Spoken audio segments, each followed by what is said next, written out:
Becky and I started the barcrawlradio podcast with the firm belief that the best conversations happen at your neighborhood bars.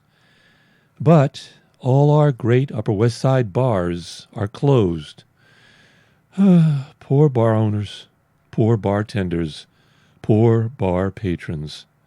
The closest I can get to a pub these days is to order wine from our local liquor store. Got to thank you, Governor Cuomo, for making these bastions of Malbec and Cabernet essential services. Such a wise leader. So now we're all hunkered down, but barcrawlradio moves forward via Skype. For this episode, Becky and I revisited the stars of the podcast Angst and Daisies, Steve Saporito and Caroline Aaron, who is the co-star in The Amazing Mrs. Maisel. She is the senior Mrs. Maisel. This conversation ranged from surviving these perilous times to the impossibility of producing a TV show during a pandemic to tips on keeping corona from our front doorsteps. And if you like what you hear, let us know by emailing us at barcrawlradio@gmail.com. And so with that little intro, here we go.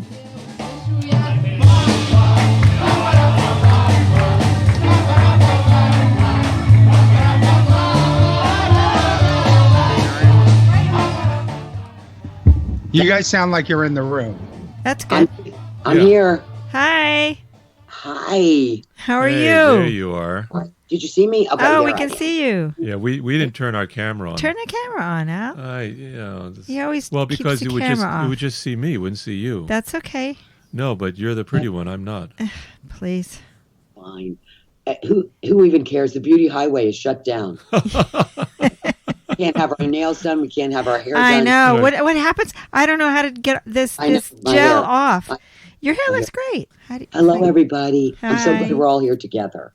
It's nice. Like We're all it feels not like I have together. a date or something. You know?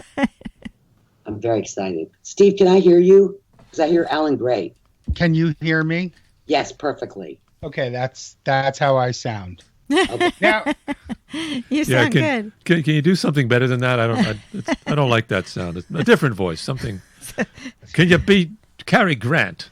Yes. I actually have Bet he can. an app that lets me do a whole bunch of things. It makes me sound like the Borg or a cheering crowd. Or Yeah. How fun. I used it in my last podcast. You geeks are driving us crazy. I know. Exactly. Well, Okay. that's why we buy all this equipment, is so that we can be geeky and All right. Be And geeky really- in post. really weird. Hey, you took the light away. Now I can't see. Oh, sorry. Well, you have There to put the light on you so everyone could see you. No, don't worry about it, Alan. Okay. Really. Okay. All right, here we go. This is my favorite part of the show. All right. So let's go. All right.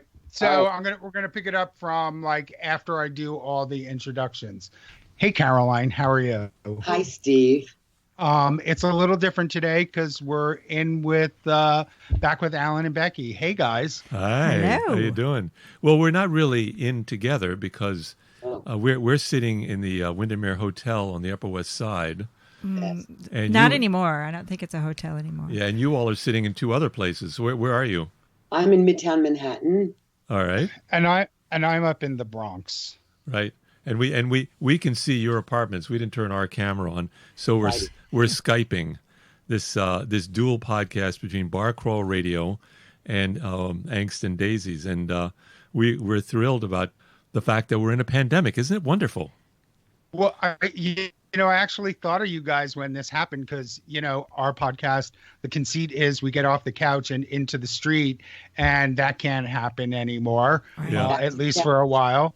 And yours is about talking to people in bars, and that can't happen for at least a little while. No, not. But at least they've kept the liquor stores open. So the governor, in his wisdom, They're doing good business, they say. so I called up our local liquor store and ordered a case of wine. Luckily, you still get wine delivered. So we got some wine.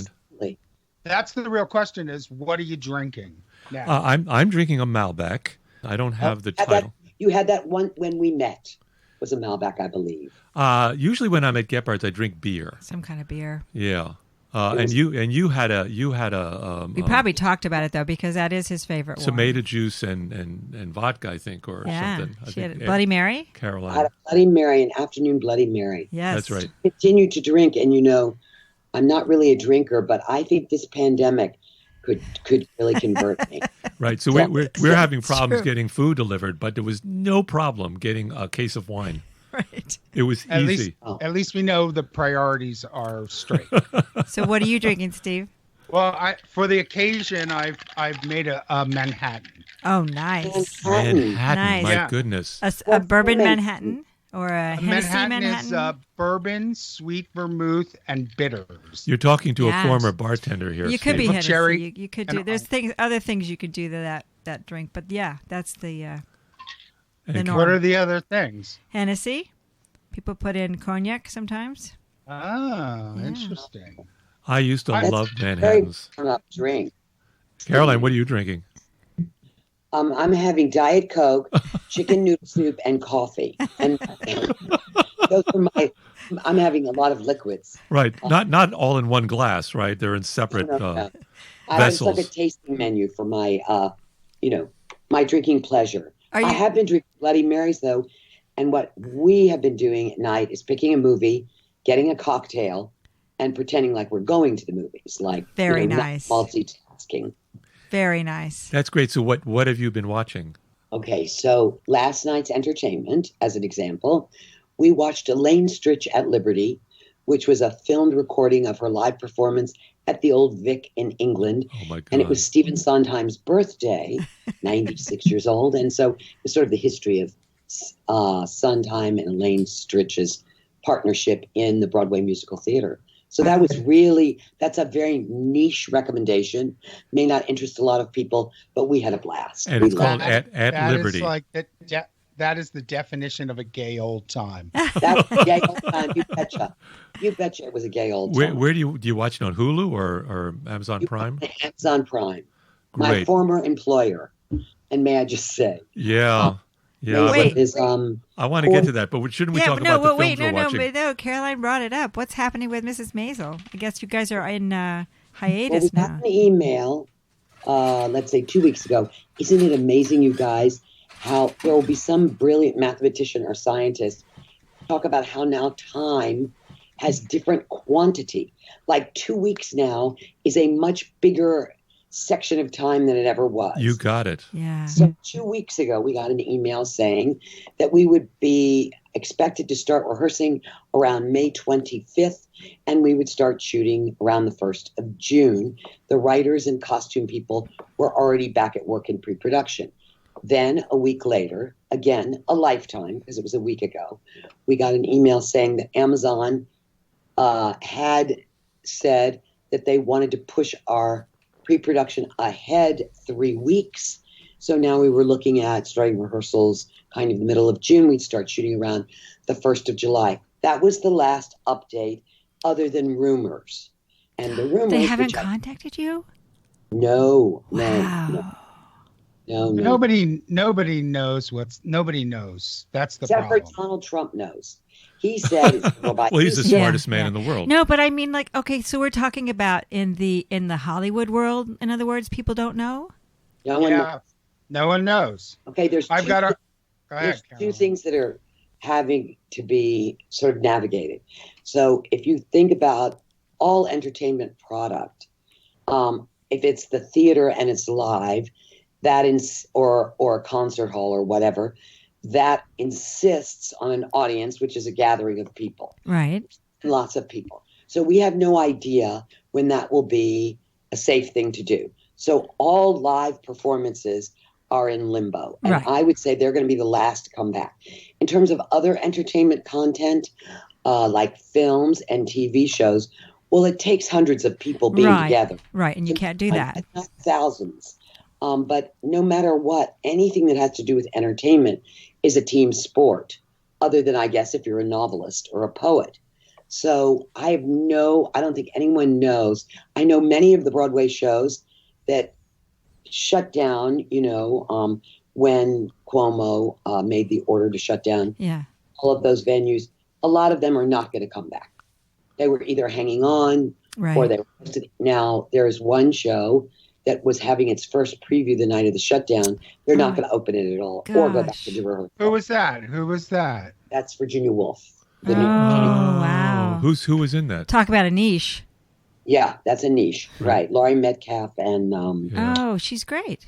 I forgot who was playing George, but I have a friend who's a Broadway producer, and he said they're going to pay everybody in their shows for a month, but they can't probably do it past that because they won't be taking in any revenue. And any show that's sort of been on the bubble or struggling, they're just going to let go. Because to regroup after this tremendous loss of, income won't make any sense. So you're going to have to do rehearsals to get everybody back up to speed, and that's going to cost you money. And I have a theory. About this, about Hollywood and these commitments, and I would imagine there's big stars that are under contract. They're expecting a certain amount of money. I'm guessing that this might be just about as difficult to negotiate as the Olympics were in Japan. See, the thing about it is, in this case, in the rumor version of what you're asking me, and I have no idea if it's true. One of the things that Amazon certainly. Its original content is probably a gnat on the landscape of the corporation. So in terms of their bottom line, I don't think that they are, so desperate to get their entertainment content back up in terms of protecting their assets. It's just one more satellite in this huge corporation, but they are very nervous about insurance. Thank you, Steve. Steve is showing us his Manhattan. Yeah. Yeah, but go on, Carol. So I like there's a lot of money here, though. I know it's a blip, but a lot of money, but it's nothing compared to the amount of money they make other ways. And one of the things they don't want is exposure to insurance claims, which is if they were to reconvene, start making content again, I guess, too soon, somebody were to get infected. Right. You know what I mean? Then that's on Amazon, I guess. So all of those companies are going to be very careful. If a restaurant reopens, it's on them, I would imagine, to protect the employees that work there, right? I mean, well, they probably couldn't reopen unless the government said they could. So that'd be on the government. This just doesn't involve the actors. I mean, you've got all of the cameramen and the sound people and the costume people. Hundreds of people. Oh my gosh. when you're on, I'm curious. When you're on set. We see what's in front of the camera, but how many people are there behind the camera when, say, you're in your apartment and you're doing a scene in your kitchen? How many people are there behind that we don't see? About 100. At least, right. And that's not even the people that she can see because there's all the costume people that are in their trailers or whatever and all the... There's 100 people. There is craft services. Yes, exactly. And there's so many technical people that are involved that have to do with the lighting and the sound, and they're all being tucked around places in a location where you can't see them, and that takes an enormous amount of time in setting up a shot. Is how do you hide all of those people that it takes to there's somebody hovering over you with a microphone. Right. Called a boom, and you've heard, I'm sure, people go, the boom's in the shot because I've seen the boom in the shot. In some movies, So they're take that as an example times 100 different people who each have very specific jobs to make entertainment content. So I would imagine you even see right now on the news, social distancing, where people are doing the news each from their own home. I think at the end of this, for many industries, things will, it's almost like when you play Candyland and you have to go back down the mountain and start over. That shoots and ladders. Okay. Thank you, Steve. Keeping things honest here. I don't remember either one. So. Unlike President Trump, we do know our games. Yes. It's like when things like, I guess, the DMV reopens, it'll be just like it always was. Right. But I think that when entertainment reopens, it will be profoundly different. And I happen to live on Restaurant Row, on 9th Avenue. Every single block and every cuisine in the world is represented. And I just said to my husband the other day, I wonder when this is all over, how many of these restaurants will actually reopen. Did you just, you know what I mean? Some of them won't. A lot of them won't. A lot of them will not. You don't think, Steve? I think a lot of them. I think a lot of restaurants hang on sort of month to month, like most other people. And if you're going to be out for 2 to 3 months, which I think the total time is going to be somewhere between 2 to 3 months, especially in New York City. A lot of restaurants are just going to close. Wow. Yeah, and all our great bars too. I mean, because we watch bars and we watch them close all the time. Oh, that's right. You know, we just had a bar right around the corner from where we live called Cleopatra's Well, it was a Needle. restaurant too, but Well, it was a bar. It was a jazz club. They had a huge horseshoe bar. Yeah. And they closed just recently, and it happens all the time. Business in the world. It's New York City, yeah. Yeah. Exactly. Since there's 4 of us, you know, here and together, and how do you all feel about the fact that New York City, where we all are, right, is the epicenter. And it is the epicenter now of this virus, and we are right there. I'm getting calls. People are so worried about me because this is where I am, and I don't feel that I'm an epicenter when I'm outside, but I want to know how you guys feel. Yeah. I feel pretty epicenter-ish myself. And Alan is certainly someone whom I'm concerned about because he's of an age where, and he has asthma, so I have to make sure that I am safe, because God forbid I should carry the virus home. That's just would be the worst. So I feel it. I really do. Do you two go out? Do you, Caroline? Do you go out? Steve? Yeah, I mean, we go out every night. After 9, we take our dog to Central Park. Yeah. Less and less people. But even when we were in the park today walking, just so you can get outside and get some exercise. But the thing that I hate the most about what's going on is that I'm walking down the street and I'm looking at everyone like they're my executioner. Yeah. I hate that. Isn't it the truth? And they're looking at you like you're their executioner. I know. And the way we look at each other. I mean, Yes. It's those look in the eyes of people. It's when fear. people have on masks and they're all wrapped up and you just see their eyes scan you. Right. Like, could you hurt me? Could you hurt me? It's a terrible feeling. It really is. After 9/11, I was not living here, but I came here about 10 days later. And one of the things, it was just the opposite, is that after that tragedy that was shared by this city, people, I mean, now we have amnesia, but people were really embracing of each other. Yeah. And this is the opposite. Now everyone is my potential enemy. It's a totally different feeling than 9/11. Yes. Totally different. Yes. Yeah. It's strange in the 9/11 was same almost way. kumbaya. Yeah. I mean, that we were Absolutely. We were all suffering together. I mean, we're all suffering together, but in such a different way. Now we're like walking. It's like The Walking Dead. But think about it. 9/11. It was done. It was an event and it was done. We didn't know it was done. We, all of us were waiting to hear, anxiously waiting to hear if anyone survived. And after days and days and days, you kind of go, oh my God. Steve, I haven't heard much from you. What are you hunkering down? Yeah, well, for the most part, yeah. I haven't been out of the apartment in 2.5 days. Spent the last 2 days and actually braved going to Target because we saw on the website that they had thermometers and wasn't liking the digital thermometer readings that I was getting. So braved it out. And the interesting thing, Caroline, was on the way there was a woman who, as she walked down the street, she was walking by herself. Every person that she saw, she said, "Hi, how you doing? It's wonderful to see you today." Wow. Yeah. Did she stay 6 feet away? Yeah, she kept her social distance, but she made eye contact. She went out of her way to make eye contact and have that very happy response. And it was actually on that walk to Target that I heard the word corona being used as a verb for the first time. Oh, God. I've been corona. How?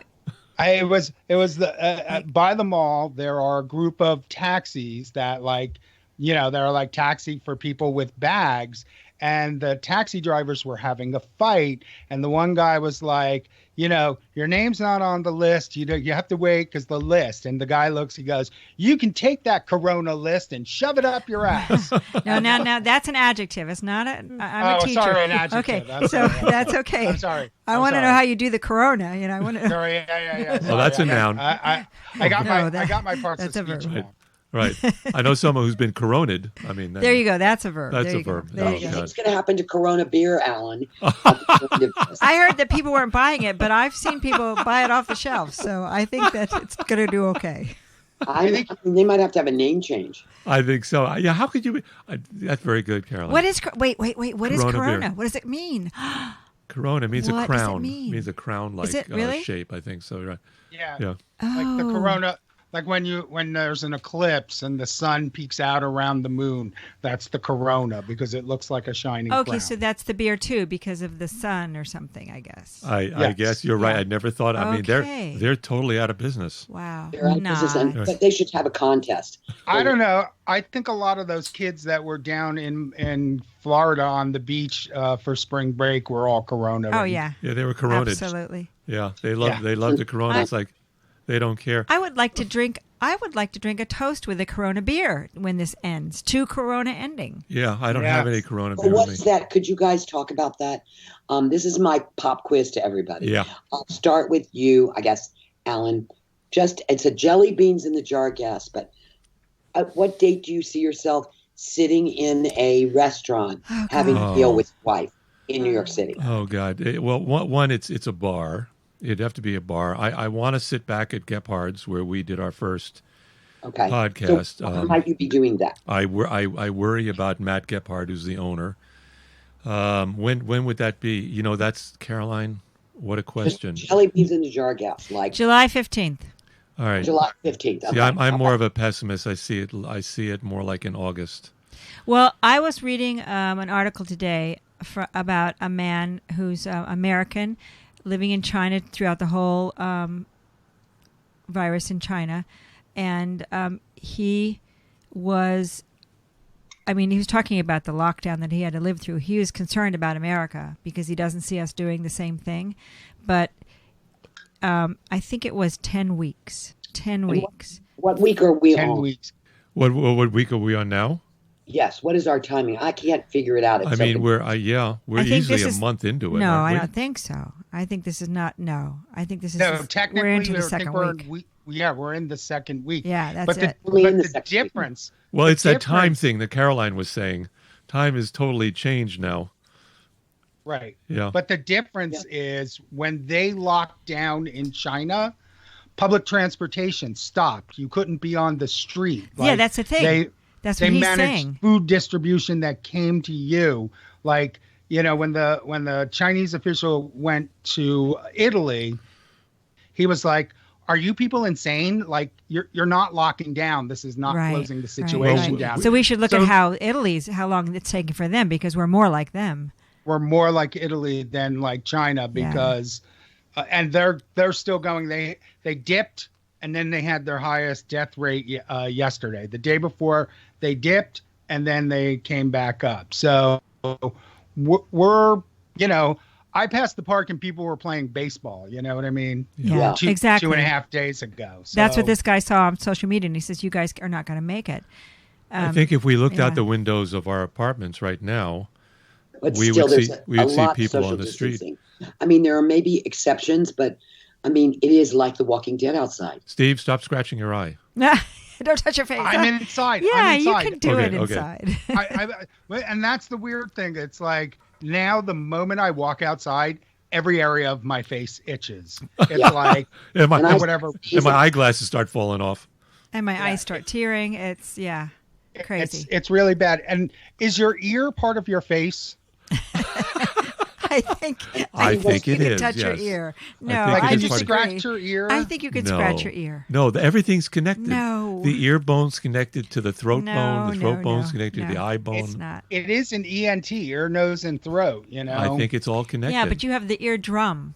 If there's a hole in the eardrum, maybe, but you got the drum there. You can scratch the top of your head. I don't think that germs can get through the drum. I don't know. Has anyone noticed? Because I've noticed it myself. Because I think I have a tendency of compulsive behavior.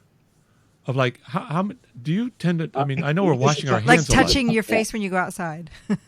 No, compulsive behavior is just like, I mean, we wash our keys when we come in. Yeah. We wash everything. We have a decontamination station at the door where everything goes into the garbage, plastic, rubber gloves, shoes off. Wow. Wash if you took the credit card. Wash your credit card. You Wow. are doing. Yeah. Whoa. You mean into your apartment or into your building? Into the apartment. Once we Okay. get into the Caroline, outside the door, we it's a don't do world that. of germs. No. We don't. You know. So you see the outside is We is don't a world wash of our germs. keys. No, we No. don't either. Well, because you're touching your keys with, it's like if you're wearing rubber gloves and you get your keys out, now you've contaminated your keys. Yeah, it's true. If you're wearing rubber gloves and you take your credit card out, now you've contaminated your credit card. Wow.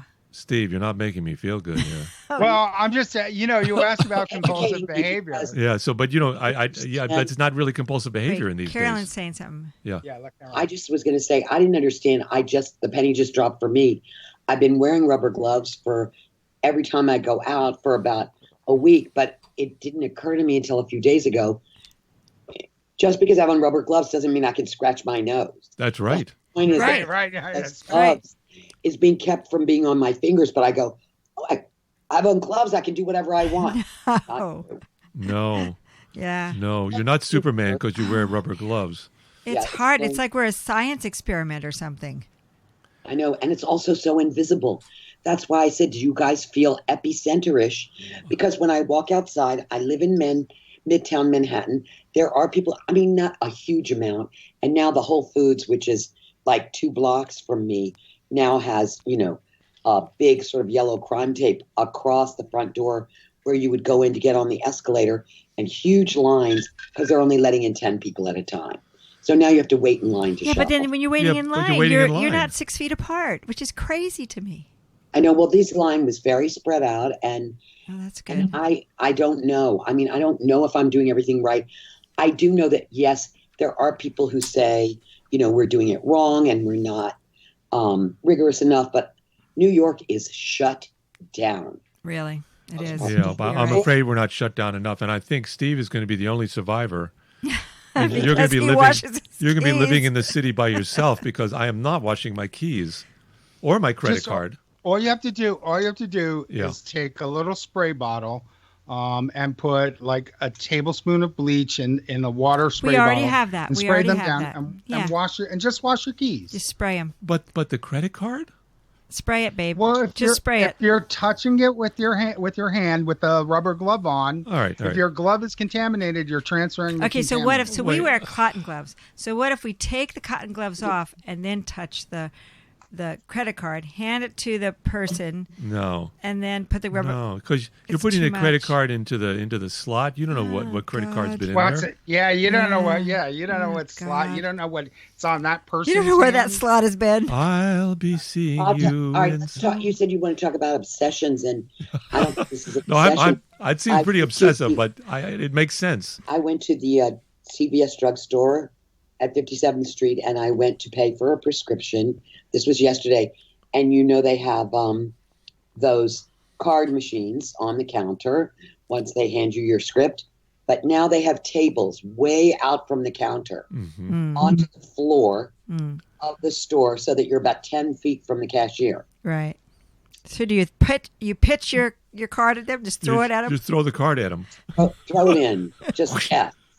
You have like a frisbee, like. Whoosh, whoosh, whoosh, whoosh. Are you wearing masks? I want to know about your mask attire. Just my gorilla mask. That's it. My son is he's studying biology and At University of Maryland. And so he says, the masks don't work. It's just a waste of time. The coronavirus is too small. It gets through everything. Yep. It's just a waste of time. You have to have those really special, super duper masks, Yeah, that have a N95 respiratory masks, system. yeah. Otherwise, it's just a waste of time. And also, I read Yeah. today the cotton masks that I bought, the kind that you buy, at the smoke shops, that paper mask, and they said it's like just a germ house because it gets moist, it gets Right.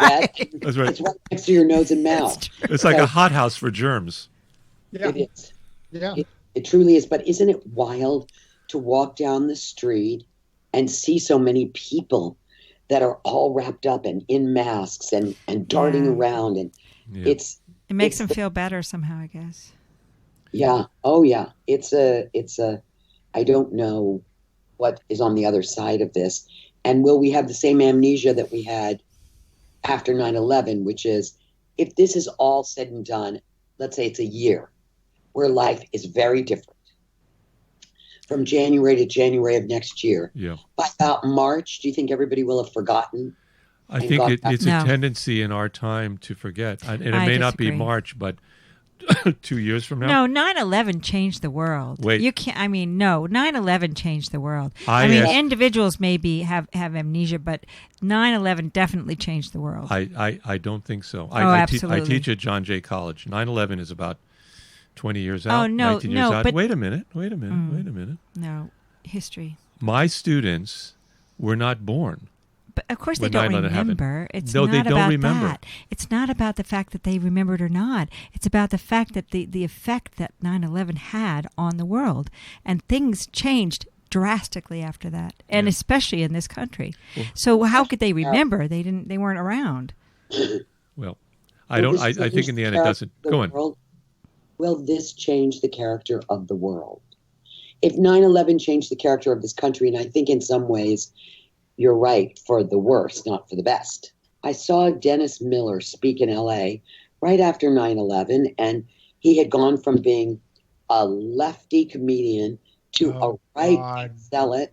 And he said, and they were asking him about that, and he said, if you fuck me, I fuck you back. And his was not the only one. I think a lot of people, at least in terms of the national character of this country, decided that, we get to take on the enemy. However we define that for ourselves, right. We take on the enemy. And we created Guantanamo. Yes, exactly. We did a lot of really bad things. Exactly. And do you think that we're this still would there. change the character of the world? Well, I think it will. I definitely think it will change America. For how long, I don't know.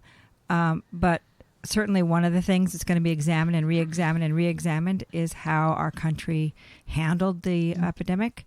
And I don't think it's going to be good for this, for the government. So I think we've come around to the question that I'm interested where Steve and Carolyn are, is how well is the great leader handling this? And I think the answer is pretty obvious. Oh yeah, we talked about this in our last episode. The federal response is pretty much a shit show. It should have been happening in the beginning of January. People were writing op-eds that nothing was happening. The Trump administration has no idea how to deal with a response to something like this. You can't call it a fat ass. You can't give it a funny name. You can't have your people chanting about it. So they have no idea how to respond to it other than, is it good for me or bad for me, as Donald Trump. And I think we're in a lot of trouble. Yeah. What's most upsetting, I think, there's just no words for what a criminal he is in my mind now, that I think of him even as of yesterday saying, we're going to reopen this country. We're not meant to be a shutdown country. It's going to happen. The stock market goes back up. He starts to see his numbers go back up. But that his approval rating, which has always been around in the 40s, was not at all changed by his handling of this. And I think that this exposed in so many ways, in like primary colors, things that have been exposed for the last 3 years, which is he's unfit. He has no idea what he's doing. But the most dangerous part of him of all is that he is willing to have his policies create casualties. He did it with immigration. He's doing it with this. He is completely fine with that. And I thought, well, it's so exposed. We're all the same now. We don't have a party anymore. We don't have a divide anymore. None of that, because we're all equally vulnerable to this virus.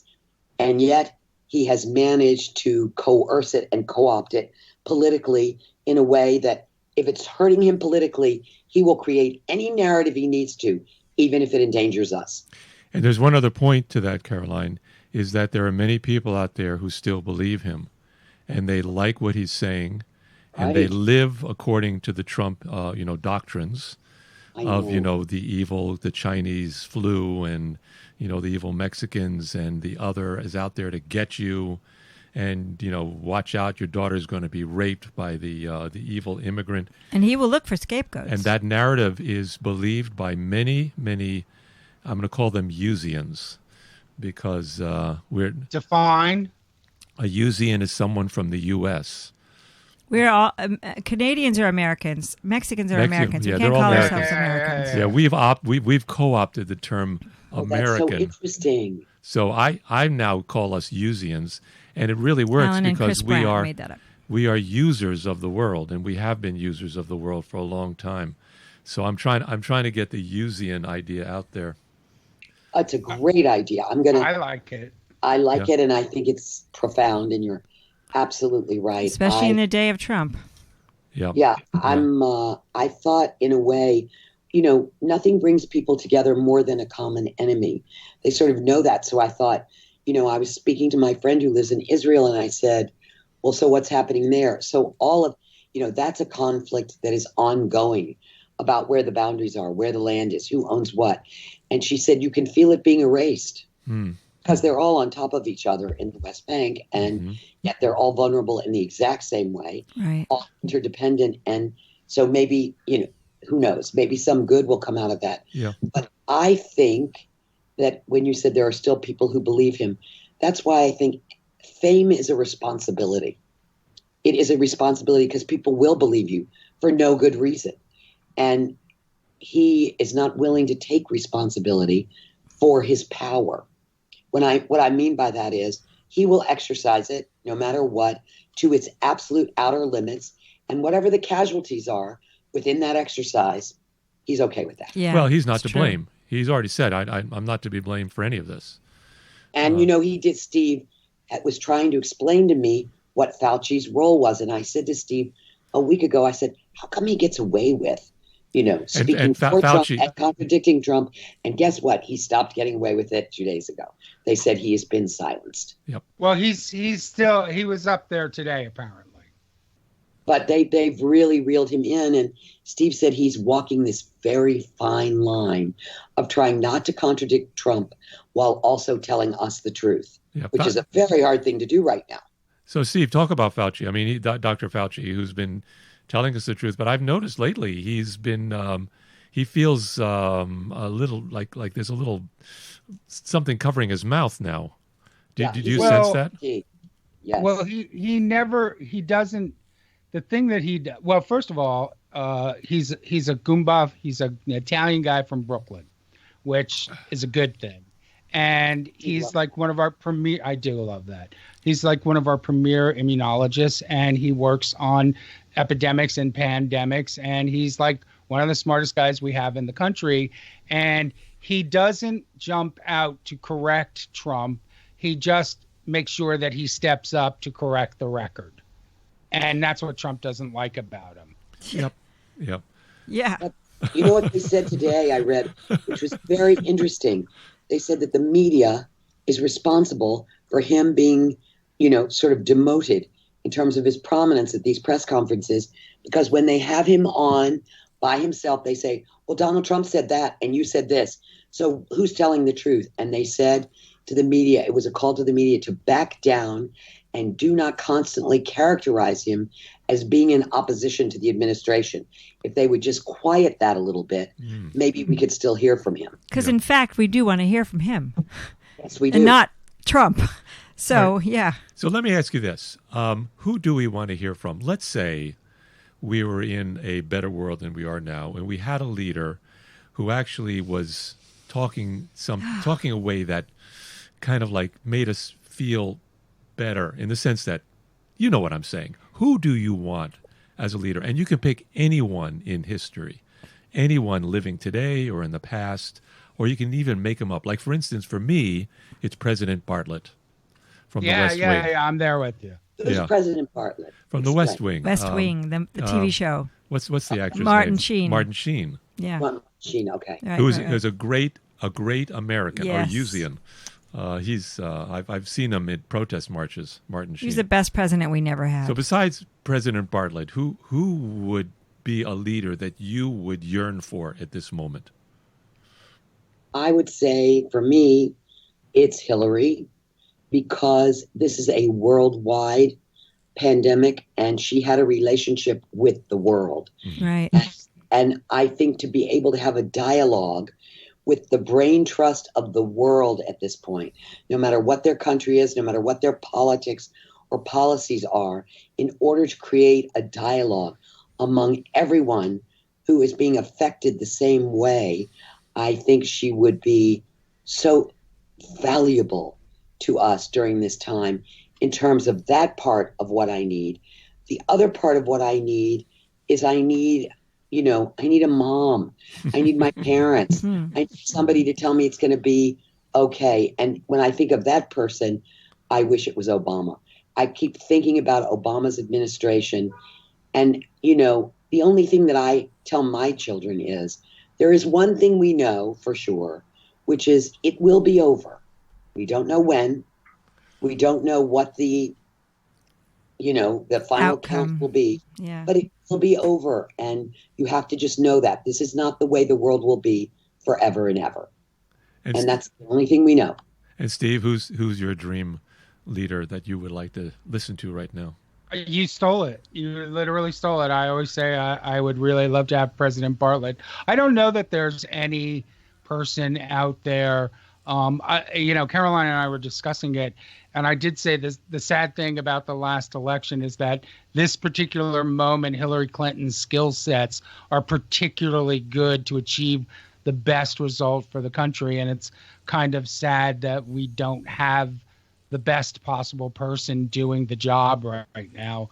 But I'm a cynic, so I don't have a lot of faith in people or messiahs or leaders or that kind of thing. What I always say is there was a time when there wasn't a Martin Luther King, and then there was one.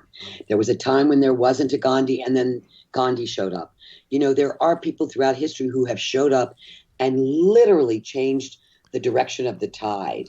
I mean, nobody can change the direction of something like a virus, but I do believe that we know the spilt milk of this leadership and why we are where we are. But in terms of our psyches holding together during this time, we also have no help with that. Yeah. At all. Becky. Go ahead, Steve. Well, all I was going to say is the problem is again, we live in a world with two different realities. Like Jerry Falwell Jr. has reopened Liberty University and said all the students should come back to the dorms. We're going to have classes. Oh my God. Yeah, I know. So like when you live in a time, and the lieutenant governor of Texas, who is a devout right to life Christian, is like, we need to come back and start creating wealth and money. And if the fallout of that is that our grandparents have to die, they should happily make that sacrifice. Oh, you haven't heard that yet? No. Oh my God. Yeah. No. Yeah. Look, Google that. Oh, wow. Right. He talks about the older generation needs to, they have to understand sacrifice because we need to keep the engine of the economy going. And if the sacrifice is that old people will get this virus, so be it. Praise Jesus. Yeah. Wow. It's the model of The Walking Dead. But here The Walking Dead are all these young people with coronavirus, and the people who are the humans who are trying to kind of survive are the old people.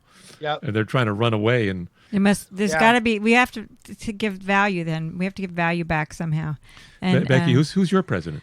Well, I'm thinking more about the people that I'm listening to now that are alive, that are talking during this event that I really appreciate the way Cuomo is addressing the state every day, and he's very calm and measured. He's not always calm. He gets upset. He gets upset at New Yorkers. He's real, but he's another Italian too. He gives the real, he's a real speak. No BS, and he calls out the president. president hasn't has he made the War Act yet? Has he claimed that yet to make companies make ventilators yet? Has he done that? Because he said he was gonna like a day or two ago. Yeah, he said that he was going to. He said that he has signed it, but hasn't enacted it. And I have a theory about that. What's he waiting for? Okay, all right. your What's theory? the theory? The theory is that their whole campaign is predicated around running against the evil of socialism, and that we have to stamp out these lefty socialists. And if he goes in and nationalizes the industries to create this, then they're going to say, well, see how socialism worked to save our country. Yep. And so he's not doing that because he doesn't want to give up that talking point on the campaign. And let me add this addendum to your theory. He doesn't give an F about New York City. No, he doesn't care We could go completely down. Here's the secret. He doesn't care about this country. Yeah. He only cares about himself. Yeah. Yes. Okay. Okay. I've got one last question because we're kind of. Wait. Who's yours? Is yours Bartlett? I said Bartlett. Yeah, I started this whole thing, and then you took it. I'll take it too, though. It's true. We can share him. I've always wanted Martin Sheen to be president. Yeah. So. Yeah. All right. This is my last question is, so Biden is now president, and he says, okay, everyone, Uncle Joe says, you can go out now. We're clear. We're good. What's the first thing you do when you walk through that door and you've been behind it all summer? What do you do? First thing. Go to Coney Island. Yeah. Coney Island. Get a hot dog. Get a hot dog, go in the beach, ride the cyclone, and feel like, breathe a little like New York back into my lungs. Yeah, if there's something that smells like New York, it's Coney Island. Absolutely. It's the beach, it's the salt, it's the popcorn and the Nathan's hot dogs. I did New Year's Eve at Coney Island once. Nice. Wow. Did you ever do that swim where people jump into the water? No. How about the mermaid parades? You been there for that? I've been to the mermaid parade, but not in a long time. It's a lot of fun. Yeah, I bet it is. I think we saw it once at least. Becky, what would you do? I would make a beeline for our grandson. Oh yeah, because we haven't been playing with him. No, we can't see him. Oh God, you haven't? Is he local? Yeah, he's in the Bronx. He lives in the Bronx, he's near and Steve. we FaceTime him all the time, but we can't pick him up and nuzzle him. Oh, and he said, and he loves us, and he misses us, and he talks to Mom about wanting to see us, and it's really hard. Mine is similar. I'd have a whole picnic organized. Everyone would be invited. Everyone would bring their coleslaw and potato salad, including you and Caroline and Steve. You guys are invited. And you're all invited. And we go down to Riverside Park, and we would throw the football, and we would tumble in the grass, and and drink our wine. And we would drink our wine, and we'd do that until the sun goes down. Yeah. Carolyn, what about you? The hairdresser. Yeah. Immediately. Yeah, that's true. Immediately, I have to get my hair colored. I'd have to get my nails done. I have to get my eyebrows waxed. I have to go back to the beauty highway before I can even look in the mirror again. It would be very important. Yeah, I don't know what my hair is going to look like in another 3 months. I've been trying to get Becky to say, give me a haircut, but she won't. No. I don't have enough hair for it to really matter. Exactly. So how are you guys? What are you guys doing, like entertainment wise, in terms of? Is it like all television all the time? Well, we have a show. We always have a show we're watching, and regardless of right now we're watching pandemics. Better Call Saul. Better Call Saul. We always good. Yeah. So we watch him every night. Yeah, we watched Mrs. Maisel all the way through. So yeah, we can't go back to that. Well, we can watch it again. And we've just recently, this past Sunday, we had a Google Hangout with our family. How was that? Alan's sister and all of her children. And it was fun. It was fun. Really nice. And now we're all choosing a movie that all of us are going to watch at some point and then sit down and talk about it. Well, it's more than that. I had this idea that we would go on a virtual trip to some country. Oh. And so we picked a movie based either about the country or made in the country or, and then. So what country did they pick? Italy. I wanted them to guess. Oh, Well, you said I didn't know that. I know. That's right. So yeah, they chose Italy. They chose Italy, The which most is infested country of all, right? well, but it's and we're getting there. It's a great country to visit if it's not in the middle of a pandemic. Yeah. The next country would be the United States. Yeah. Yeah, barefoot in the park or something. Yeah. New York City. Yeah. So and we're also teaching. We're also both teachers. Yeah, we're both still working. So we're both working. I'm starting next week. So Caroline's not working, I'm but on we're spring working. break. I'm on spring break now. Go back to work. That's what's so scary. My friend is a high school French teacher who is doing his classes on Zoom and literally says, he gets up, he turns on the computer, and he's got his shirt and his tie on, and underneath he's just wearing his boxer shorts. Yeah, I don't even. I don't turn the do camera on. I'm not wearing even that much. So. Oh my God. What about you, Caroline? What are you going to do? What am I doing? Yes. As the days go by, I've been doing podcasts, reading, which I'm not really a reader usually. I've been reading and I've been writing. I am a writer usually. And what I want to do, which I haven't done, and I'm hoping to get to it because I want this to be a productive time. I'm kind of failing at that. I've been searching for a doctor who will put me in a medically induced coma and just wake me up when it's over because I'm so not suited for social distancing. I love people. Yeah. So it's really hard. Yeah. I mean, when you just said that about your grandchildren, I was just like aching for you. Yeah. I just can't even imagine. And don't think about it. That's the trick. Yeah, I'm making stuff up to do. It's really what it comes down to. But what I want to do is go through all the drawers and all the clothes and all the albums and make the scrapbook and, all of that stuff. Right. I haven't started that yet with no excuse. Well, What are you reading? You've got time. What are you reading? I'm reading 2 unbelievably interesting books. One book I'm reading is called 8th Street Women, which the creator of Maisel bought, Amy Sherman Palladino, to make into the next series that she will do. And it's about 5 female artists in New York City in the 30s who have been uncredited, but are credited with the start of really the abstract art movement in America. And it's fascinating. And the other book I'm reading, which is I have right here, which Steve will be very surprised at. It's actually my favorite. It's called The Last Pass. It's Cousy, Russell, the Celtics, and What Matters in the End. And it's written by a guy named Gary Pomerantz. And why am I reading it? Well, I bought it for my son, whose grandfather was Boston Celtic, who was a basketball player himself. But the reason I'm reading it, it's so interesting, it's about race relations in America. And that Cousy and Russell were one of the greatest duos, but that Cousy at the end of his life still feels enormously guilty for what he put Russell through. He didn't know how hard it was to be a black athlete in the 50s. So it's a great book. So that's sort of a weird combo of things, but that's what I'm reading. Well, you're a weird combo of person. It's true. You're absolutely. I'm saying in praise because I love weird combos. What are you guys reading? I've not, what everyone's saying, you have all this time to read, and I've just been so busy.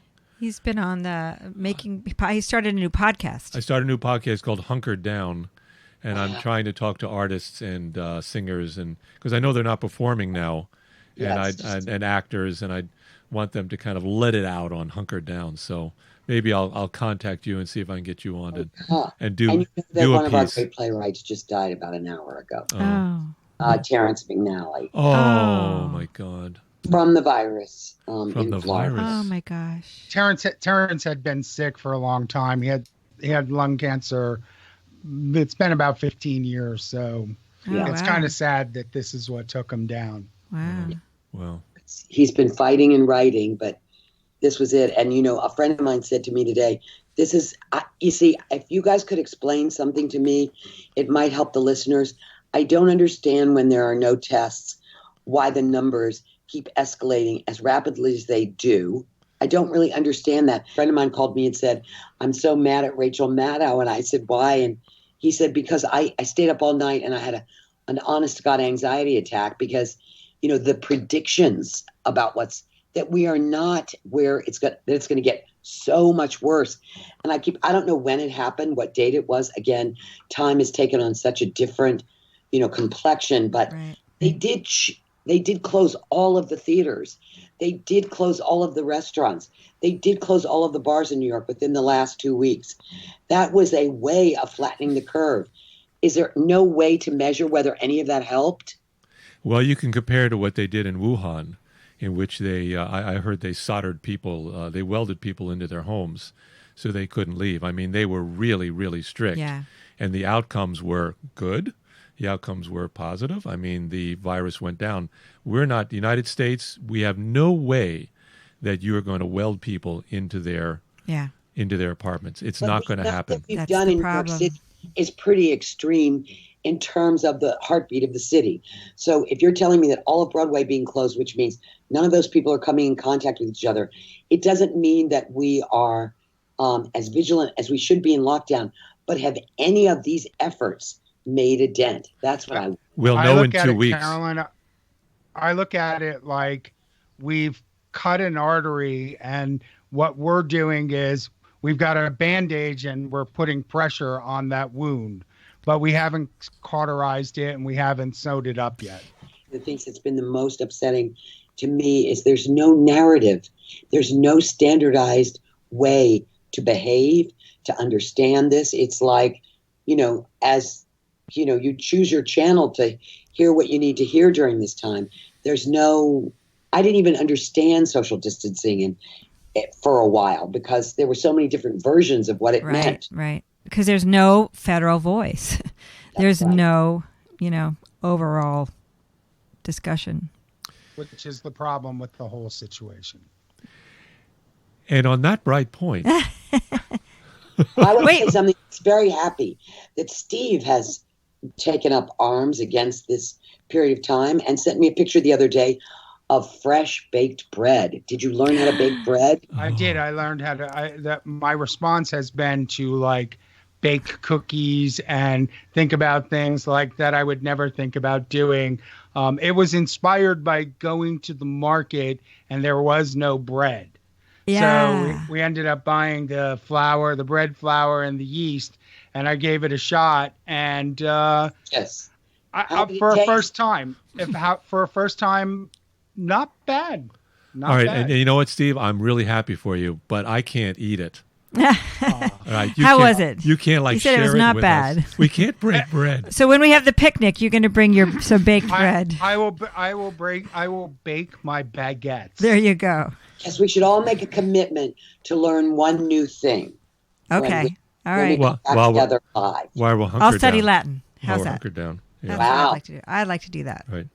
Okay. I want to give one more shout out to Terrence McNally, who Caroline just recently said had just died recently.